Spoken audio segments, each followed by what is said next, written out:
وہاں پاکستان کے لیے دعا کرنی چاہیے کہ یہ جو موجودہ حالات ہیں، ان حالات میں تو یہ ملک بچتا ہوا دکھائی نہیں دیتا، کیونکہ حضرت اقدس محمد مصطفیٰ صلی اللہ علیہ وآلہ وسلم کے نام پر اور خدائے واحد و یگانہ کے نام پر یہ ملک مانگا گیا تھا اور یہ ملک حاصل کیا گیا تھا۔ اس لیے یہ دعا کرنی چاہیے کہ اللہ تعالیٰ ان لوگوں کو ہوش عطا کرے، واپس اسلامی قدروں کی طرف لوٹنے کی توفیق عطا فرمائے، اور سب سے بڑی دعا کہ ملا کی نحوست سے ان کو نجات عطا فرمائے۔ جہاں تک مولویوں کا تعلق ہے، وہ جماعت احمدیہ کی مخالفت میں آج بھی اسی طرح مصروف ہیں جس طرح پہلے مصروف تھے۔ ان کو پتہ ہی نہیں کہ کیا ہو رہا ہے باہر دنیا میں، ان کو یہ بھی پتہ نہیں کہ پاکستان کے اندر کیا ہو رہا ہے۔ صرف ایک ہے رٹ کہ نام کی اسلامی شریعت کی حکومت قائم ہو جائے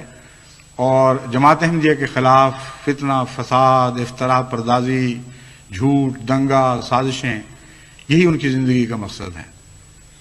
اس میں مبتلا رہتے ہوئے، اس نشے میں مست وہ اپنی زندگیاں گزار رہے ہیں۔ انہوں نے اپنی ہر کوشش کر دیکھی ہے،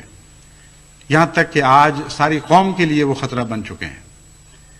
اس لیے میں نصیحتاً ان کو یہ بتاتا ہوں، حضرت مسیح موعود علیہ الصلوۃ والسلام کے الفاظ میں بڑی عاجزی کے ساتھ ان کو یہ نصیحت کرتا ہوں کہ اگر وہ اپنی عاقبت کی خیر چاہتے ہیں، اگر وہ ملک کی عاقبت کی خیر چاہتے ہیں، اگر وہ اسلام سے کچھ معمولی سی محبت بھی رکھتے ہیں، تو مخالفت بے شک کریں، لیکن اسلامی طرز کی مخالفت کریں۔ اس محمد مصطفیٰ صلی اللہ علیہ وسلم کے صدقے میں ان سے یہ التجا کرتا ہوں کہ مخالفت ویسی کریں جیسے حضرت محمد مصطفیٰ صلی اللہ علیہ وسلم اپنے مخالفوں کی کیا کرتے تھے۔ یہ میں نہیں کہتا کہ حضرت صلی اللہ علیہ وسلم ان کے ہیں، ہرگز میرا یہ کہنے کا مطلب نہیں۔ جو نقشہ میں نے کھینچا ہے اس کے بعد یہ کہنا کہ حضرت صلی اللہ علیہ وسلم ان کے ہیں، یہ تو بڑا ظلم ہوگا۔ میں صرف یہ کہنا چاہتا ہوں کہ وہ یہ دعویٰ کرتے ہیں کہ حضرت صلی اللہ علیہ وسلم ہمارے ہیں، بس اس دعوے کی شرم رکھیں، اور مخالفت بھی کرنی ہے تو سنت مصطفیٰ کے مطابق مخالفت کریں، پھر ہمیں کوئی عذر نہیں، پھر خدا کے پاس تقدیر کے حوالے کریں، جو بھی فیصلہ خدا کی تقدیر کرے گی اس پہ ہم راضی ہیں اور ساری دنیا کو اس پہ راضی ہونا پڑے گا۔ حضرت مسیح موعود علیہ الصلوۃ والسلام نے ان مخالفتوں کا ذکر کرتے ہوئے اسی رنگ میں علماء کو کچھ نصیحتیں کی تھیں، کچھ امور کی طرف ان کو متوجہ کیا تھا۔ اس لیے آپ کے الفاظ میں یہ اقتباسات پڑھ کر میں اس آج کے خطبے کو ختم کروں گا۔ حضرت اقدس علیہ الصلوۃ والسلام فرماتے ہیں، خدا تعالیٰ اپنی تائیدات اور اپنے نشانوں کو ابھی ختم نہیں کر چکا، اور اسی کی ذات کی مجھے قسم ہے کہ وہ بس نہیں کرے گا جب تک میری سچائی دنیا پر ظاہر نہ کر دے۔ بس اے تمام لوگوں جو میری آواز سنتے ہو، خدا کا خوف کرو اور حد سے مت بڑھو۔ اگر یہ منصوبہ انسان کا ہوتا تو خدا مجھے ہلاک کر دیتا اور اس تمام کاروبار کا نام و نشان نہ رہتا، مگر تم نے دیکھا ہے کہ کیسی خدا تعالیٰ کی نصرت میرے شامل حال ہو رہی ہے، اور اس قدر نشان نازل ہوئے جو شمار سے خارج ہیں۔ دیکھو کس قدر دشمن ہیں جو میرے ساتھ مباہلہ کر کے ہلاک ہو گئے۔ اے بندگان خدا، کچھ تو سوچو، کیا خدا تعالیٰ جھوٹوں کے ساتھ ایسا معاملہ کیا کرتا ہے؟ پھر فرماتے ہیں، کون جانتا تھا اور کس کے علم میں یہ بات تھی کہ جب میں ایک چھوٹے سے بیج کی طرح بویا گیا اور بعد اس کے ہزاروں پیروں کے نیچے کچلا گیا، اور آندھیاں چلیں اور طوفان آئے اور ایک سیلاب کی طرح جو شور بغاوت میرے اس چھوٹے سے تخم پر پھر گیا، پھر بھی میں ان صدمات سے بچ جاؤں گا۔ یعنی کون جانتا تھا کہ اس سب کے باوجود میں ان صدمات سے بچ جاؤں گا؟ سو وہ تخم خدا کے فضل سے ضائع نہ ہوا،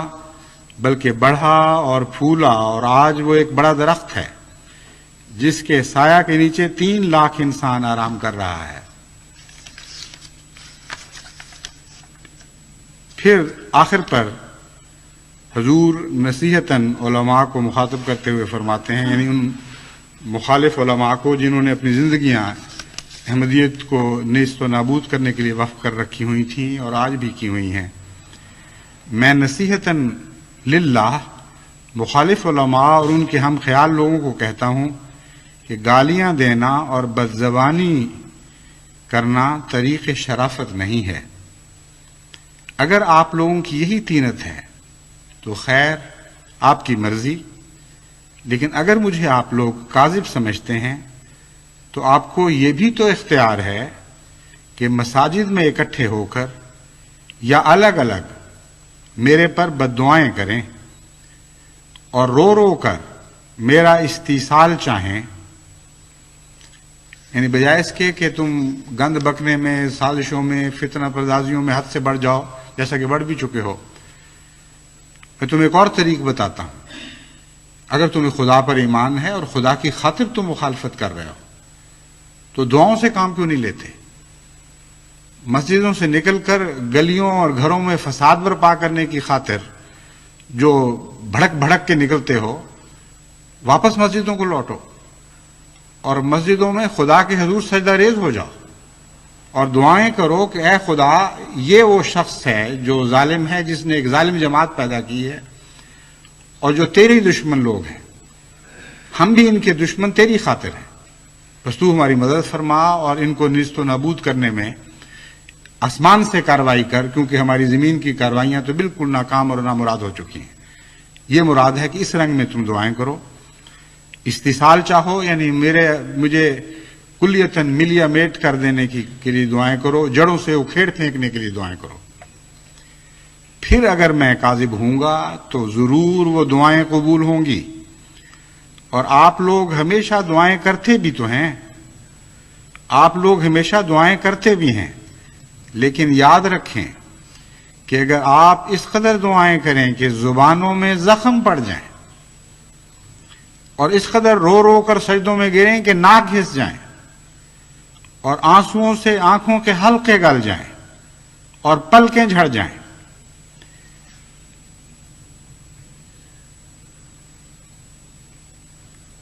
اور کثرت گریہ وزاری سے بینائی کم ہو جائے اور آخر دماغ خالی ہو کر مرگی پڑنے لگے یا مالی خولیہ ہو جائے، تب بھی وہ دعائیں سنی نہیں جائیں گی، تب بھی وہ دعائیں سنی نہیں جائیں گی، کیونکہ میں خدا سے آیا ہوں۔ جو شخص میرے پر بد دعا کرے گا وہ بد دعا اسی پر پڑے گی، جو شخص میری نسبت یہ کہتا ہے کہ اس پر لعنت ہو، وہ لعنت اسی کے دل پر پڑتی ہے مگر اس کو خبر نہیں۔ بس یہی ایک طریق رہ گیا ہے۔ علماء کی سرشت کو میں جانتا ہوں، اور باوجود اس کے کہ یہ نصیحت جس طرح حضرت اقدس مسیح موعود علیہ الصلوۃ والسلام نے کامل خلوص سے للہ کی تھی، میں بھی اسی طرح عاجزانہ غلامی کے رنگ میں حضرت مسیح موعود علیہ الصلوۃ والسلام کی پیروی کرتے ہوئے اسی طرح خلوص اور عجز کے ساتھ اور تقویٰ کے ساتھ کر رہا ہوں۔ لیکن جیسا کہ میں نے بیان کیا ہے، ان علماء کی سرشت کو ہم جانتے ہیں، یہ اس طرح متوجہ نہیں ہوں گے اور شرارت سے کبھی باز نہیں آئیں گے۔ قوم پر جو بلا ٹوٹ جائے، جو قیامت گزر جائے، ان کو اس کی کوئی پرواہ نہیں ہے۔ انہوں نے اپنی ضد اور بے باکیوں سے باز نہیں آنا، اور اسی طرح یہ فساد اور فتنے میں مبتلا رہیں گے۔ لیکن میں آج یہ بھی ان کو بتانا چاہتا ہوں اور جماعت احمدیہ کو یہ خوشخبری دینا چاہتا ہوں کہ خدا تعالیٰ نے مجھے ایک عظیم الشان خوشخبری عطا کی ہے جس کے پورا ہونے کے دن آ چکے ہیں۔ میں نے چند دن ہوئے رویا میں دیکھا کہ تذکرہ میرے سامنے کھلا پڑا ہے اور اس کے ایک طرف ایک پیراگراف ہے جس پر میری نظریں مرکوز ہیں، اور میرے ذہن میں یہ اللہ تعالیٰ کی طرف سے ڈالا گیا ہے کہ حضرت مسیح موعود علیہ الصلوۃ والسلام کی وہ پیشگوئی ہے جس کے پورا ہونے کے دن آ چکے ہیں۔ اور وہ پیشگوئی میں پڑھتا ہوں، اس میں سے سب سے مرکزی بات جس پر میری نظر اٹک جاتی ہے اور بہت ہی دل کو وہ طرز بیان لذت پہنچاتا ہے، وہ یہ ہے کہ یہ علماء اپنی مخالفت سے باز نہیں آئیں گے،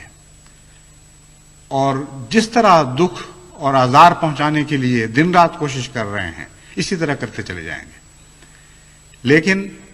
جس طرح خزاں کے موسم میں بھیڑوں کے ڈنگ جھڑ جاتے ہیں اور نیش زنی کرنے سے عاجز آ جاتے ہیں، یہ نہیں کہ ان کا دل نہیں چاہتا. پنجابی میں تو ہم ان کو دوگا کہا کرتے تھے، اردو میں مجھے علم نہیں، لیکن وہ الفاظ جو الہام کے وہاں لکھے ہوئے ہیں وہ دوگے کے لفظ ہی لکھے ہوئے ہیں، اور وہ الفاظ یعنی مضمون تو بالکل یہی ہے. الفاظ ممکن آگے پیچھے ہو چکے ہوں، ذہن میں پوری طرح وہ یاد نہ رہے ہوں. وہ یہ تھے کہ مولوی تو اپنی شرارتوں سے باز نہیں آئیں گے اور ڈنگ مارتے چلے جائیں گے، لیکن خدا کی تقدیر ان کو دوگا کر دے گی اور ڈنگ مارنے کی طاقت ان سے جاتی رہے گی. بس یہ وہ خوشخبری ہے جو میں دیکھ رہا ہوں کہ لازماً اس کے پورا ہونے کے دن آ رہے ہیں، کیونکہ اللہ تعالیٰ نے یہ خبر عطا فرمائی ہے. اور میں نہیں جانتا کہ حضرت مسیح موعود علیہ السلام کے الہامات میں ان الفاظ میں کوئی پیشگوئی تھی یا نہیں تھی، مگر جس رنگ میں خدا نے مجھے یہ خبر دی ہے یہ مضمون ضرور کہیں موجود ہے. بس ان مولویوں کو میں یہ کہتا ہوں کہ جو زور تم سے لگتا ہے لگاتے چلے جاؤ، دعائیں کرو، گریہ گزاری کرو، اور اس کی توفیق نہیں تو گالیاں بکتے چلے جاؤ، ہر قسم کی سازشیں کرو. مگر میرے خدا نے یہ فیصلہ کر لیا، اور جماعت احمدیہ کے خدا نے یہ فیصلہ کر لیا کہ اس کی تقدیر تمہارے ڈنگ نکال دے گی اور جماعت کو بالآخر تمہارے آزاروں سے نجات بخشی جائے گی.